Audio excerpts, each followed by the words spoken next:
You're too persistent. I replied. Only because you make it worth it. I'd never heard a laugh like hers. Low, almost secret, the kind you only share when you've been caught off guard. It curled around the small cafe like steam rising from her untouched tea. She sat across from me, elbow bent, fingers brushing the edge of her saucer. Her nails were pale and short, a small, deliberate rebellion against the kind of polish other women her age wore. You're too persistent, she said, eyes sliding away as if the words embarrassed her more than they should. Only because you make it worth it. My voice sounded steadier than I felt. A pause. The space between us wasn't large, just a small, round table, but it felt like a bridge I had to cross with every word. She wore a slate gray dress, simple, sleeves rolled to her elbows. The fabric shifted when she breathed, like the slow tide. Her gaze returned to mine, quick, assessing. She didn't smile, but a dimple formed near her mouth, faint as a fingerprint. The cafe was nearly empty at this hour, and the air smelled of cardamom and rain-soaked pavement. Outside, traffic hissed past on wet asphalt. She traced a line in the condensation on her teacup, not looking at me, and said quietly, "You're younger than you should be." I wanted to answer, but something about the way her thumb kept circling the rim of her cup, slow and deliberate, held me still. "I'm 26, I said at last. "That's still younger," she murmured, but her voice had softened, almost like she was talking to herself. The server passed, refilling water, and we both went silent. Her knee brushed mine under the table, just once, like an accident, but she didn't move it back right away. Her perfume was light, something like bergamot, something like cedar. It made my chest ache in a way I couldn't name. She tilted her head, eyes half shut, as if she were trying to read something off my face. "You notice too much." "I can't help it," I said. A faint shiver. Shoulders. She rubbed her forearm with her opposite hand. The sleeve slid back enough to show a pale scar near her wrist. Not fresh, but not old either. She must have seen me glance at it because she turned her arm and tucked her hands under the table. I shifted in my seat, wanting to reach out, not daring to. "It's just tea," I said, though neither of us had touched our cups. She let out a breath, almost a sigh. "You should be with someone else." "Someone who doesn't." She stopped herself, straightened, then looked at me with a half-smile that didn't quite reach her eyes. "Never mind." Her phone buzzed on the table. She didn't pick it up. The sound cut through the quiet like a warning bell. "I'm not here by mistake," I said. She lifted her eyes again, and for a heartbeat we just stayed like that. Her lips parted, my hand halfway to hers, the world narrowing to the small gap of air between our fingers. Then the door behind us opened with a rush of cold air and the sound of hurried footsteps. She flinched, pulling her hands into her lap, and turned her head sharply toward the entrance. I didn't move. The warmth where her knee had touched mine faded, leaving only the smell of rain and the echo of her unfinished sentence. The next time I saw her, it wasn't planned. She was standing under the awning of the same cafe, rain sheeting down around her like a curtain. Her hair was damp at the edges, the loose strands darker, clinging to her cheek. She smiled when she spotted me, but didn't step closer. "You again," she said softly. "You make it sound like bad luck." Her eyes flicked toward the street before settling back on me. "It's complicated luck." We went inside, shaking off water, but stayed near the door instead of taking our usual table. She had a navy coat belted at the waist. Droplets clung to the fabric, glimmering in the dim light. When she unwrapped her scarf, I saw her hands tremble slightly before she tucked them into her pockets. "I've been married." Suddenly, before I could speak. 12 years. Ended 4 years ago. He moved to Boston. We have a daughter, grown now. College. She paused. "I don't usually tell strangers that." "I'm not really a stranger," I said. "That's exactly the problem." A family with a table near us laughed too loudly. She winced at the sound. She stepped closer to hear me, and her coat brushed my sleeve. Her perfume had changed, softer, like rain on stone. "You've got your whole life ahead of you," she murmured. "Why waste it on someone?" She stopped herself again, biting her lip. "I'm not wasting anything." She looked at me for a long moment, eyes narrowing as if she wanted to find proof in my face. Then she exhaled. "I'm tired of being lonely," she whispered, almost inaudible under the clatter of cups. I pretended not to have heard, but felt it settle inside me like a secret. We moved to the window. The city outside blurred behind rivulets of rain. She stood at my shoulder, so close her breath warmed the side of my neck. When she leaned to point at something on the street, a bus crawling past, her hand rested lightly on my arm. Not enough to be a gesture, just enough to stay. My pulse stumbled. "You're staring again," she said without looking at me.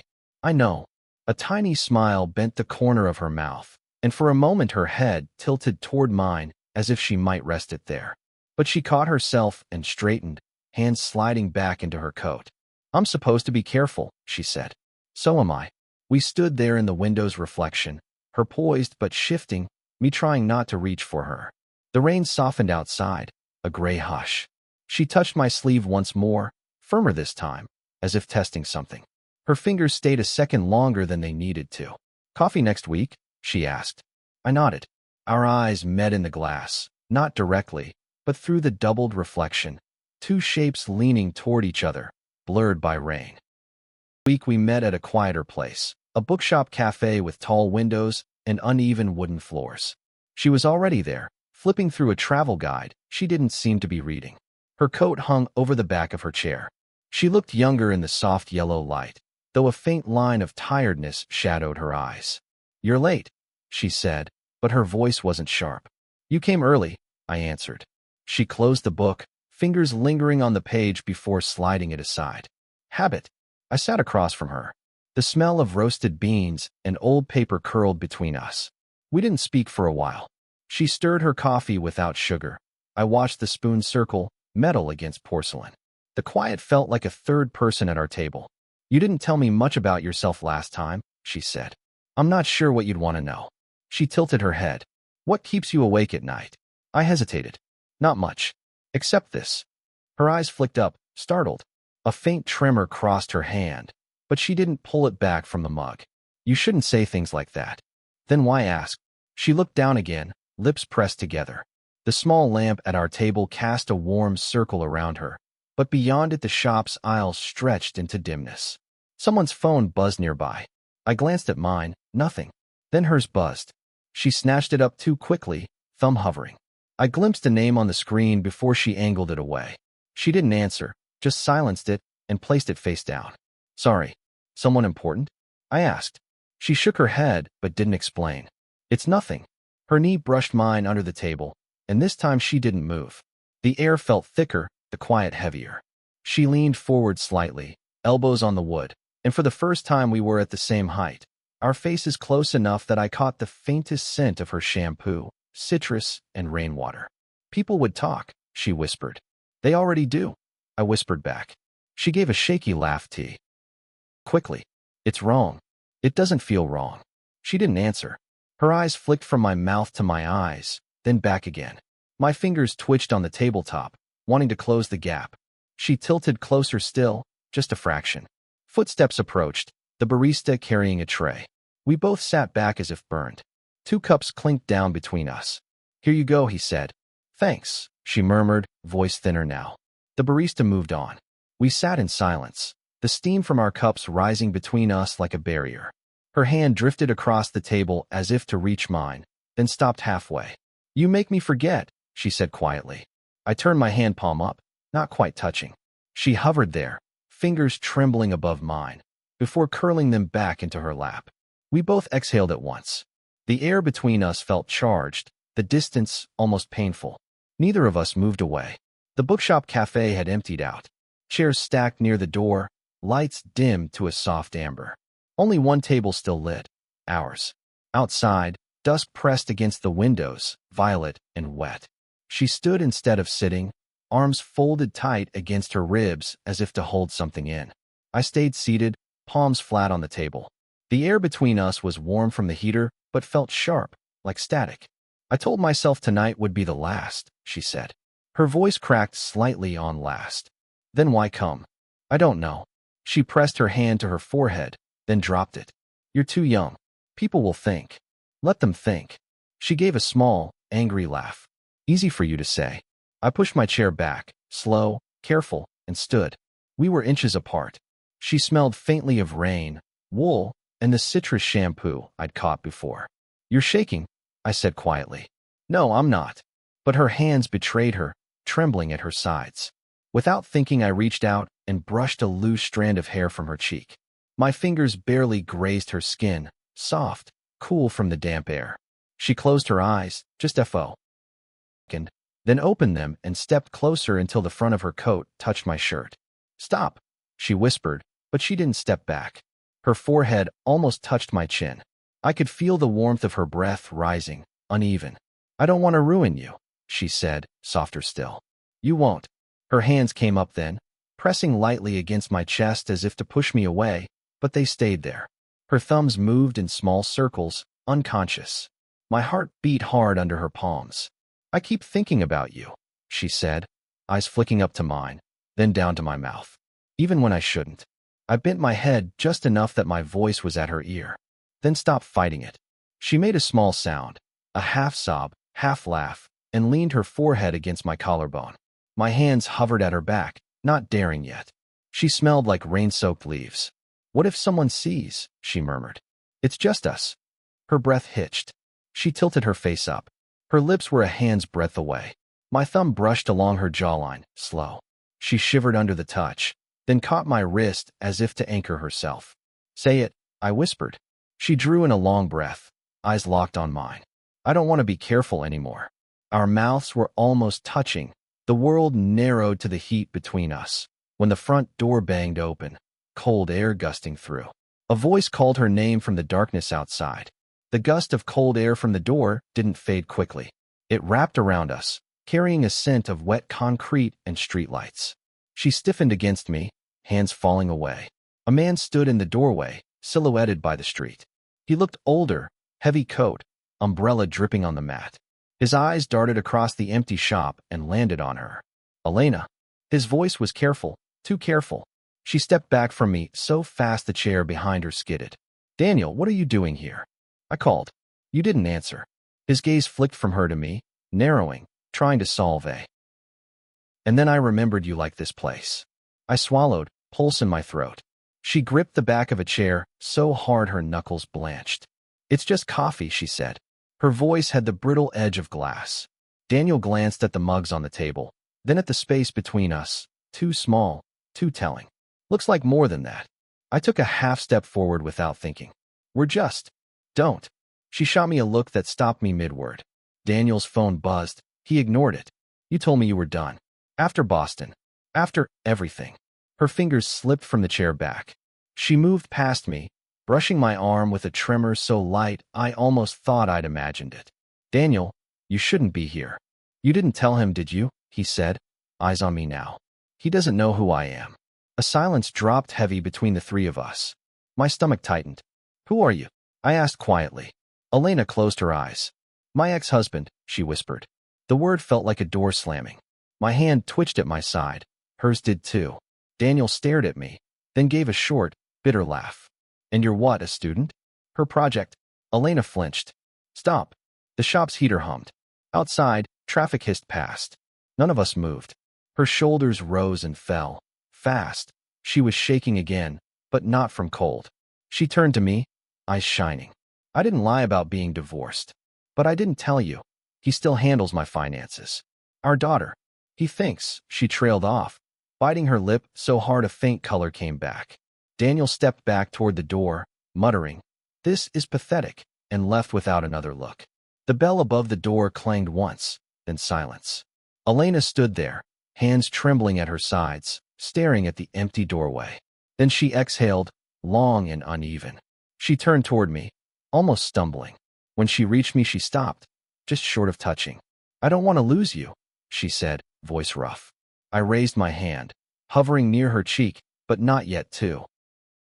"Then don't." She closed the distance herself, leaning her forehead against mine. Our breaths mingled, warm and quick. The world outside was gone.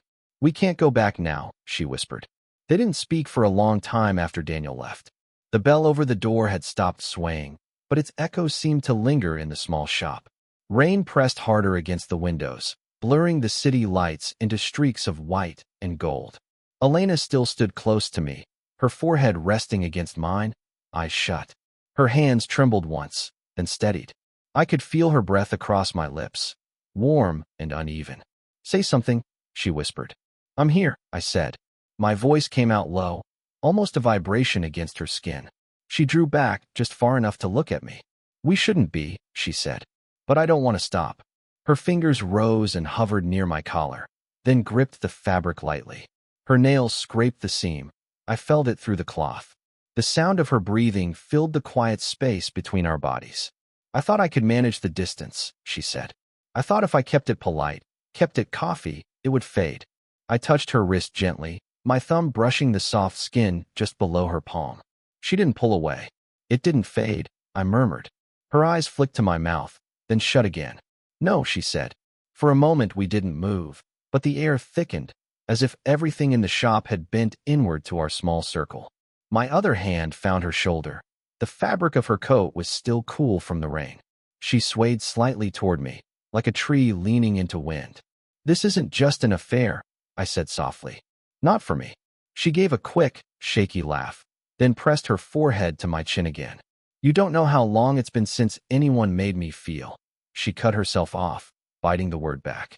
I cupped the side of her face, brushing away a damp strand of hair. Her skin was warm under my palm, her jaw tense. Then choose, I whispered. She eyes. For the first time all night, she looked straight at me without flinching. I am choosing, she said, and then she stepped fully into my arms. No pretense, no hesitation. Her hand slid up my back, clutching at the fabric as if afraid I'd vanish. Our noses brushed, her lips hovered a breath away, but she didn't close the distance yet. This is real, she said. It terrifies me. I know. We stayed like that, forehead to forehead, holding each other, until the sound of the rain became a steady hush. The tension that had been pulling us apart shifted, settling into something heavier but clearer. She exhaled slowly. Whatever happens next, no more pretending, she said. No more pretending, I echoed. Outside, the streetlight flickered. Inside, her hands loosened their grip but stayed at my back. We still hadn't kissed, but everything between us had already changed. Morning light pooled through the tall windows of the same cafe, this time soft and gold instead of gray. The shop smelled of baked bread and cinnamon rather than rain. We sat in a corner booth, not opposite anymore, but side by side. Elena had slipped out of her coat.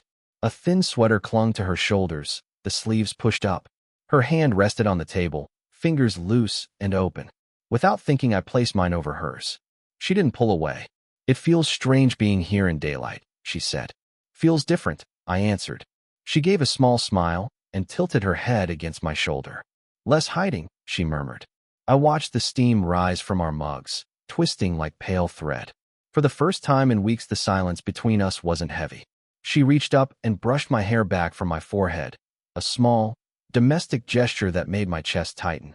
I've been scared, she said softly. Of you, of me, of what people will say. I turned my hand so our fingers wove together. Me too, I said. Her thumb moved lightly against my palm, a slow back and forth. Daniel came by last night. To apologize. He said he saw something in my face he hadn't seen in years. That he knew it wasn't his place anymore. I studied her profile in the morning light. And your daughter? She's grown. She'll understand more than I expect. Maybe more than I want. The last of the tension drained from her shoulders. She shifted closer until our hips touched. I don't want to hide, she whispered. Then don't. We sat like that, hands linked on the table, her head on my shoulder. The cafe filled slowly with customers, a low hum of chatter, but the small circle of space we'd built held steady. Everyone will think I'm reckless, she said. Everyone will think I'm lucky, I said. That earned me a laugh. Not the low, secret one from before, but a clear sound that startled even her. She squeezed my fingers once firm. I turned and kissed her forehead, slow, letting my lips linger there. Her eyes fluttered shut. She reached up, cupping my jaw, thumb grazing the corner of my mouth. You're really here, she said. I'm not going anywhere. Outside, the sky brightened. Inside, she shifted so she was fully facing me now. We didn't rush. We just stayed there, noses almost touching, her fingers tracing small circles on the back of my hand. No pretense, no unfinished sentences. Her smile was quiet but sure. Then let's start from here, she said. I nodded. From here. We stayed like that. Together, the smell of coffee and bread rising around us, the morning light catching on her hair, Everything slow and unhidden at last. Did you enjoy the story? What kind of stories would you like to hear next?